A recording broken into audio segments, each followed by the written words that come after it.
여러분 사자성어를 제가 조금 좋아하는데 타산지석이라고 혹시 아십니까? 타산지석. 뭐 간단해요. 저쪽 산에 있는 그냥 어떤 돌이에요, 돌.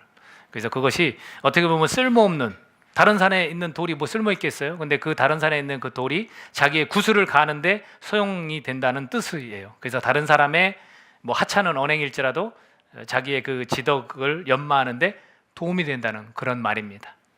쓸모가 있다는 얘기예요. 먼 산에 있는 돌이지만. 그러니까 그런 사자성어인데, 우리가 사람을 바라볼 때 여러분 사람이 얼마만큼 온전할까를 여러분 보실 수 있잖아요. 근데 여러분 사람을 보지만 온전한 사람이 있습니까? 그렇지 않아요. 다 거기서 거기예요. 여러분이 저를 보실 때도 거기서 거기라고 보셔야 돼요. 그냥 조금 더 하나님 앞에 좀 더 성실하게, 좀 더 진솔되게 정직하게 살아가는 것 같다, 이 정도일 뿐이지 똑같습니다. 여러분처럼 저에게 분노도 있고 또 어떤 때 실수도 하고, 제 말에 여러분이 어떤 때는 목사님 왜 저런 말하고 그래, 이럴 수도 있어요. 그래서 뭐가 필요하냐면 관용과 이해가 필요한 거예요. 사람을 대할 때는 항상 관용과 이해가 필요합니다.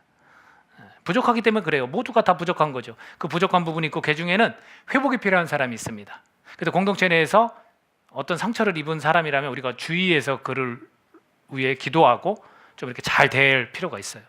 그래서 너그럽게 용납하는 것, 이것은 우리에게도 아마 필수적이라, 그런 자세는 필수적이라 할 수 있습니다. 그러니까 한 번만 더 이해하고 너그러운 마음을 가지면 그렇구나, 이런 사정이 있었나 보다라고 하면 이해가 되는 거예요. 그러니까 우리가 좀 그런 마음으로 사람을 좀 대하는 것이 필요치 않은가. 근데 그렇다고 사람만 바라보면 되는 것은 또 아니에요. 더군다나 사람을 의지하면요, 뭐 다 부족한 사람인데 그런 사람을 의지하다 보면 어려움을 겪게 될지도 모른다는 거예요.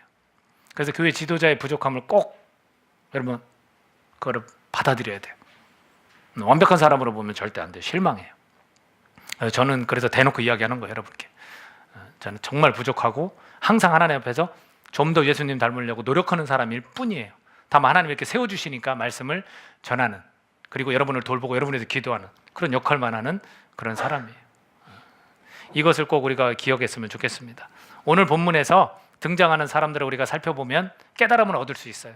그리고 그리스도인들은 누구인지를 더욱 알게 될 것입니다. 예수님은 별로 등장하지 않아요.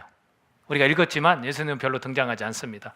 예수님은 이제 끌고 가는 거예요. 빌라도에게 끌고 갔습니다. 무리가 예수님을 빌라도에게 끌고 갔습니다. 우리가 살펴볼 첫 번째 인물이 누구냐면 바로 이 빌라도예요. 빌라도에게 끌고 갔는데 23절 2절에 보면 고발을 하는데 세 가지를 갖고 고발을 합니다. 첫 번째는 뭐였나요? 우리가 이 사람을 보매 우리 백성을 미혹했다라는 거예요. 두 번째는 뭐냐면 가이사에게 세금 바치는 일을 금했다, 이 사람이. 그리고 세 번째는 이 사람이 자칭 왕이라고 하더라. 이 세 가지 죄목을 가지고 빌라도에게, 총독에게 데리고 갔습니다. 자, 이 고발이 여러분 합당하다고 생각하십니까? 다 거짓말이에요. 첫 번째, 뭐라고 이야기했냐면 백성들을 미혹했댔어. 예수님이 백성들을 미혹한 적 있습니까? 미혹한 적 없어요. 그냥 할 말만 하시고 백성들이 그 신기해서 그 말씀을 귀하게 여겼다면서 따라다니는 거예요.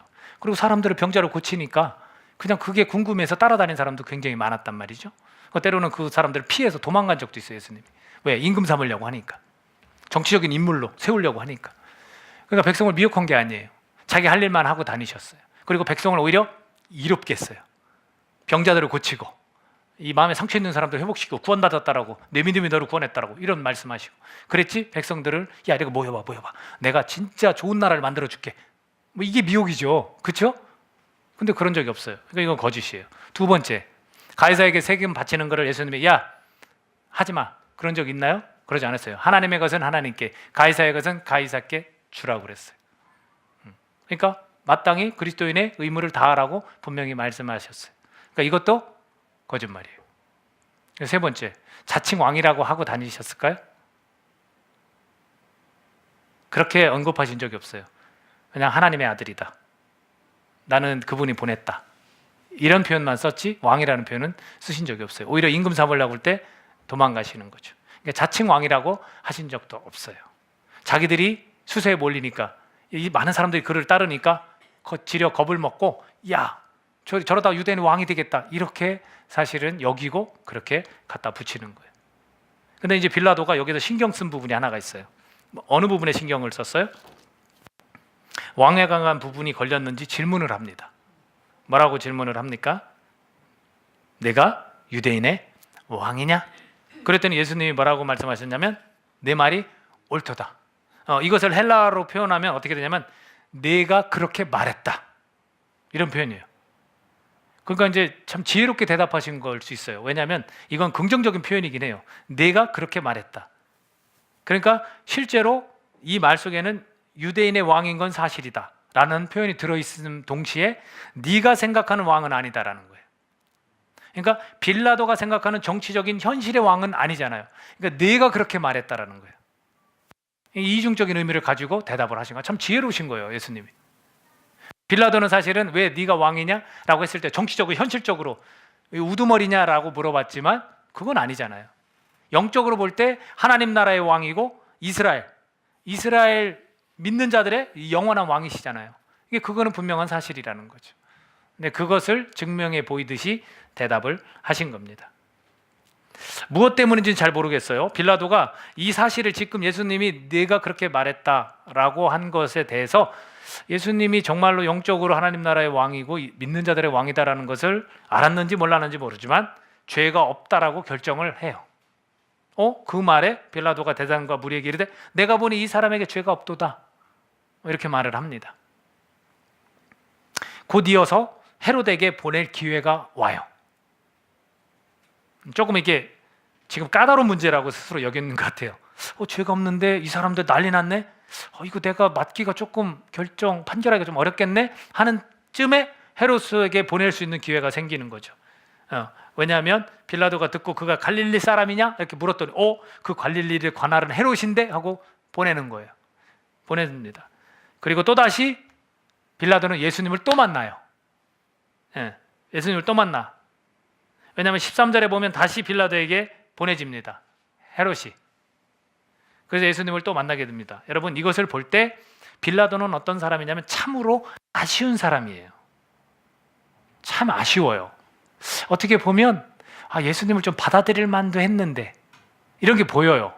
그리고 정말 정직하네, 있는 그대로 예수님이 있는 그대로를 말해주네, 사람들에게. 죽일 만한 거리도 없고 죄도 없다라고. 그러니까 참 아쉬운 사람으로 저는 보여요. 그는 예수님을 죽이려 하지 않았어요. 14, 15절입니다. 14, 15절 우리 같이 한번 읽어볼까요? 성경책 갖고 계신 분들 14, 15절 같이 한번 읽겠습니다. 시작. 이르되 너희가 이 사람이 백성을 미혹하는지라 하여 내게 끌고 왔도다. 보라, 내가 너희 앞에서 신문하였으되 너희가 고발하는 일에 대하여 이 사람에게서 죄를 찾지 못하였고 헤롯이 또한 그렇게 하여 그를 우리에게 도로 보내었도다. 보라, 그가 행한 일에는 죽일 일이 없느니라. 분명히 얘기하는 거예요. 그렇죠? 내가 신문했어. 근데 니네 고발한 그 세 가지 있잖아. 이거 아무것도 해당이 안 돼 라고 이야기를 해주는 겁니다. 그뿐이 아니에요. 제가 이것만 갖고 참 아쉬운 사람이라고 말했겠습니까? 죄를 찾을 수 없다고 몇 번이고 이야기를 합니다. 자, 20절입니다. 20절 같이 한번 읽어볼까요? 20절 시작. 빌라도는 예수를 놓고자 하여 다시 그들에게 말하되. 자, 예수를 어떻게 하냐면 놓아주기를 원해요. 죄 없는 사람 놓아주지 누굴 놓아줍니까? 억울하게 온 사람 놓아주지 누굴 놓아줍니까? 그런 시도를 한다고요. 그리고 22절에서는 세 번째 말을 건넵니다. 22절 시작. 빌라도가 세 번째 말하되 이 사람이 무슨 악한 일을 하였느냐? 나는 그에게서 죽일 죄를 찾지 못하였나니 때려서 놓으리라 하니. 아무런 해당 사항 없지만 그냥 니네가 정원하면 그냥 난 때려서 그냥 놓겠다, 이렇게 이야기를 하는 거예요. 그러니까 빌라도는 어떻게 보면 참 정당하게 지금 재판을 하는 그런 상황인 것 같아요. 그러나 끝내 그들이 구하는 대로 판결을 내립니다. 24절에 가서 이에 빌라도가 그들이 구하는 대로 하기를 언도하고, 그래서 이제 다른 사본에는 이렇게 손을 씻어서 나는 죄가 없다, 이 죄 다 니네들한테 갈 거야 하고 이렇게 손을 씻고 그냥 탁 하고 뒤로 돌아가는 그런 장면도 나옵니다. 근데 왜 이런 판결을 그럼 내렸을까? 밀란이 두려운 거예요. 백성들이 막 들고 일어날까봐. 자기는 백성들을 잠잠하게 만들어서 그 로마한테 좀 충성된 모습을 보이는 그런 총독이거든요. 왜냐하면 황제가 있잖아요. 가이사라는 황제가 있어요. 그러니까 그런 밀란이 막 일어나면 너 왜 그 통치를 잘 못해? 라고 할까봐 그게 두려운 거예요. 백성들의 그 움직임이. 그러니까 백성이 두려워서 판결을 내리게 됩니다. 그리고 자신의 안전 때문에 그래요. 자신의 안위. 왜 그러냐면 다른 사본에 보면 유대인들이 모여서 뭐라고 하냐면 예수를 놓아주면 너는 가이사의 충신이 아니다 이렇게 이야기하는 거예요. 그게 얼마나 윗사람 아닙니까? 황제 가이사한테 자기가 어떤 일을 당할지 모르니까 백성들이 그렇게 당신은 그러면 가이사의 충신이 아닙니다 라고 겁을 줘요. 이게 가이사에게 전해질지 모르는 사건이에요. 이 사건은. 그러니까 결국에는 판결을 내리는 거죠. 마태복음에서는 아내가 이야기를 해요. 빌라도에게 여보 내가 꿈을 꿨는데 당신 아무런 잘못도 없는 그 사람에게 해를 가하지 마. 내가 너무나 시달렸어 꿈에. 근데도 불구하고 빌라도는 백성들 때문에 판결을 내리게 되는 거예요. 아내 말을 잘 들어야 돼요. 아내 말을 안 들어서 망한 남자들이 많아요. 그죠? 사모님? 전도사님 잘 들으시니까 그죠? 대답이 없으신 것 같아요. 항상 듣지 말고 항상 들으면 안 되고 정말로 필요할 때 반대적인 의견을 내면 잘 들어야 돼요. 그러니까 우리 형제들도 꼭 내 말에 협조해주고 그런 자매 찾지 말고 조금 반대적인 그런 의견을 자꾸 내는 그런 자매를 찾아요. 그게 맞습니다. 자, 그래서 아내가 꿈을 꾸고 그렇게 옆에서 말을 전해줬지만 끝내는 예수님을 십자가에 내주는 그런 일을 한 거죠. 그래서 빌라도는 참으로 아쉬운 사람이에요. 좋은 기회가 있는데, 그리고 그 사람 이렇게 판결하는 걸 봐도 참 괜찮은 사람처럼 보이는데, 두 번째 사람은 누구냐면 헤롯이에요. 헤롯은 8절에서 11절까지 이야기가 나옵니다. 근데 헤롯은 그럼 어떤 사람인가를 우리가 들여다볼 수 있는 게 8절에서 헤롯이 예수를 보고 매우 기뻐해요. 처음만 이 대목만 보고서는 예수를 기다렸던 사람인가? 좀 기다렸던 것 같긴 해요. 근데 그 뒤에 보면 이는 그의 소문을 들었으므로 보고자 한 지 오래였어요. 우와, 그러면 예수님을 영접하려고 그러나? 근데 그 다음에 보면 또한 무엇이나 이적 행하심을 볼까 바라던 영고라라. 근데 결국에는 자기 만족에 빠져 사는 사람이에요. 자기 만족에. 그러면 자기가 보고 싶었던 거, 궁금했던 것이 있는데 신기한 거를 보고 싶었어요. 이적 행함을 보고 싶었어요. 근데 여러 말로 물으나 아무 말도 예수님이 대답하지 않으니까 그 옆에서 대제사장과 서기관들이 막 힘써서 고발하니까 11절에 가서 같이 읽어볼까요? 11절. 자, 11절 시작. 헤롯이 그 군인들과 함께 예수를 업신여기며 희롱하고 빛난 옷을 입혀 빌라도에게 도로 보냈습니다. 자기가 목표한 바는 다른 게 아니에요. 그거 보고 싶었던 거예요. 너무나 오랫동안 기다려서. 이거 정말일까? 이 인간이 도대체 무엇을 행한단 말이야. 근데 그거에 대해서 아무런 반응이 없으니까 예의 하고 업신여기고 막 때리고 다시 보내는 거예요. 자기가 기대했던 것과는 전혀 다른 거죠. 그러니까 이런 것들, 자기가 원했던 것들만 해소되면 그만인 사람이었어요. 그만인 사람이었다는 거죠. 또한 예수님은 업신여기는 그런 사람이었죠.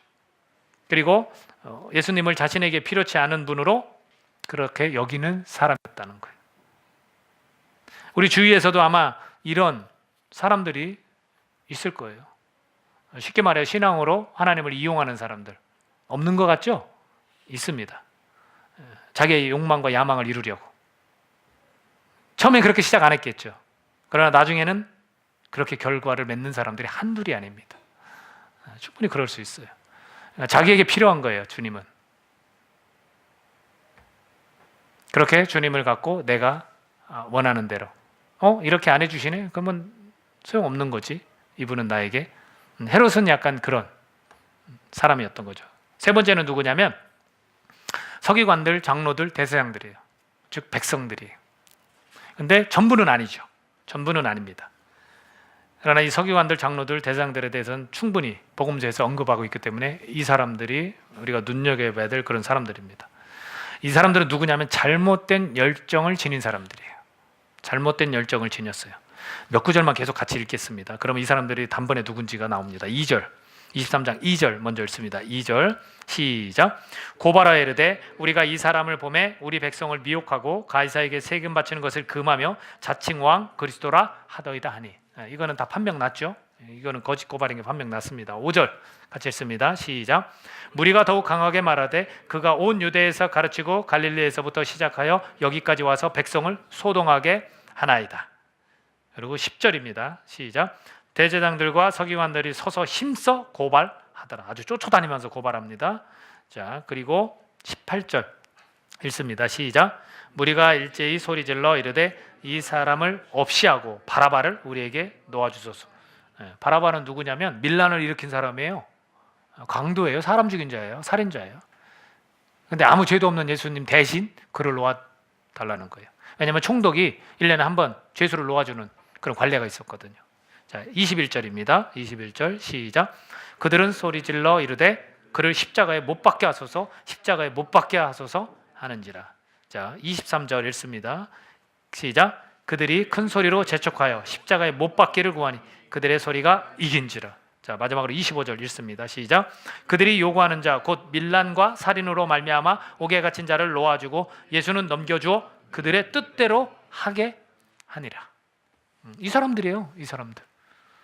서기관과 장로들과 제사장들. 여러분, 이 셋 부류 중에 가장 위험한 인물은 누구입니까? 여러분 보시기엔 누가 가장 위험해요? 네? 백성들이에요. 백성들. 하나님을 섬긴다는 사람들이에요. 놀랍지 않습니까? 성경은 그걸 말하고 있어요. 사실 정말 가장 위험해요. 거짓 고발하고 사람들은 막 이렇게 소동을 오히려 자기들이 일으키고 있어요. 지금 거기에 공중심리에 이끌려서 막 그냥 같이 소리 지르는 사람들도 있었을 거예요. 자기들이 기득권자들이고 믿는 자들이라면서 이성이 마비됐어요. 이 감정도 마비된 것 같고 하나님을 믿는다면서 섬긴다면서 예수님을 알고 싶어하지 않는 자들, 예수님을 인정하지 않는 자들, 예수님을 방해거리로 생각하는 자들, 내 인생에 있어서 목표를 이루는데 예수님 방해거리밖에 안 돼. 예수님을 인격적으로 만난 적이 없는 자들, 다 그들이에요. 그리고 율법을 잘 안다면서 오해하는 자들이라는 거죠. 얼마나 잘합니까, 율법을. 근데 그 율법은 결국 사람으로 하여금 행위를 만들고 그 행위를 통해서 자식이 자신을 드러내서 사람들 앞에서 기도하고 멋진 옷을 입고 화려한 옷을 입고 다니고 니네들 우리처럼 하나님 섬겨야 돼. 차별하고 사람들을. 그런 사람들이었어요. 그런 사람들에게 예수님이 필요한 때 하나님 보내셔서 딱 이 땅에 오셔서 30년 동안 기다렸다가 이제는 성령 임하고 말씀을 선포하는 거예요. 율법의 완성이다. 하나님 보내셨다. 너네 오해하였도다. 율법을. 옳은 말씀만 다 하고 가시는 거죠. 근데 그것이 지금 이 사람들은 자기들에게 필요치 않은 거예요. 인격적으로 만날 생각도 없는 거예요. 여러분, 신앙에 대해서 조금 안다고 나서는 사람들, 위험한 사람들이에요. 여러 사람들에게 상처 줍니다. 자기 주장에 힘이 실리기를 원하는 사람들이 있어요. 삶을 살아가다 보면 신앙인이라고 하면서 꼭 자기 주장이 관철돼야 돼. 막 불쾌해. 그거 안 통과되면. 목회자들도 마찬가지야. 자기들이 여기에서 얘기했는데 성도들이 반대했어. 불쾌해. 그게 맞아요? 아니죠. 여러분, 이런 것에 고민할 필요 없어요. 아니에요. 목회자가 잘못 말할 수도 있어요. 아까 말씀드렸잖아요. 부족한 사람들이에요, 다. 저나 여러분이나. 근데 그 자기 주장이 관철하는데 얼마나 막 힘들어하고 막 하나님 뜻이다 갖다 붙이고 막 추진하는 사람 많아요. 제가 기도하는데요, 여러분, 하나님께서 오늘 새벽에 저한테 말씀하셨어요. 아무 소리도 못 하는 거야. 그런 하나님이 어디 있어? 동일한 마음을 주시지. 한 성령인데 만약 목사한테 그 말을 줬다면 여러분과 똑같은 의견을 가지고 같이 할렐루야, 하나님이 정말 저에게도 그런 감동을 주십니다. 이게 돼야죠. 그래야 움직이잖아. 아니죠. 이런 일들이 있다라는 거예요. 여러분, 이익을 위한 자기 뜻 때문에 다른 이들을 선동하는 사람들도 있어요. 좀 이렇게 이런 얘기하면 화나지만 이단 같은 경우 그거 아니에요? 다 사람들 유혹해서 선동해서 다 재산 빨아먹고, 그렇죠? 가정 다 깨치고, 오직 있으면 부모님이 서가지고 우리 아이들 내놓으라고 혼자 피켓 시위하고. 이게 지금 잘못된 신앙 아니에요? 그런 신앙한테 우리가 유혹되고 있어요. 또 이 시대가 교회에 들어와서 그거 못 잡아내는 우리도 문제예요, 여러분. 우리가 정말로 진리를 갖고 있다면 그거 왜 못 잡아내요? 분별력이 있는데, 성령이 우리와 함께 하시는데, 거짓 영이 여기 함께 앉아 있는데 왜 모르냐고요. 우리가 문제 있는 거죠. 안 그래요? 하나님이 능력 없어요? 천만에.